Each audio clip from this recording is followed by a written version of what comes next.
Ya van dos médicos navarros, vuelven a la huelga en demanda de mejores condiciones. Salud no afloja, dice que para hablar primero hay que desconvocar. 8 de cada 10 médicos han parado según el sindicato, 1 de cada 10 según el gobierno. Muchísimas gracias.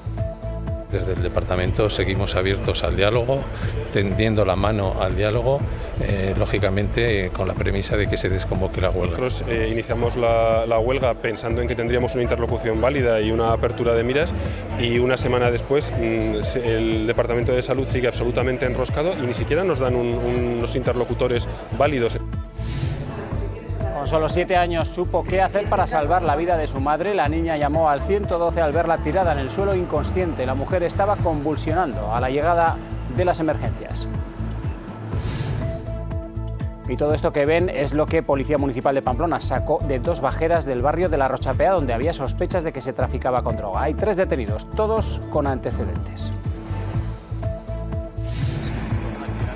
Y esto que ven está ocurriendo en San Miguel de Aralar, donde un autobús ha quedado trabado en la pista de acceso y los estudiantes procedentes de Madrid han sido evacuados hasta Huarte sanos y salvos.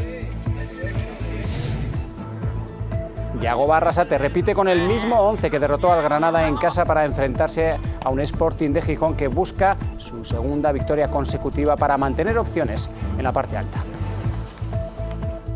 Es una manera de mantener a la gente enchufada, nadie está entre comillas en esa zona de confort porque puede entrar, salir, y eso habla también de la versatilidad de la plantilla, ¿no? Pero bueno, al final yo veo más como soluciones que como problemas, ¿eh?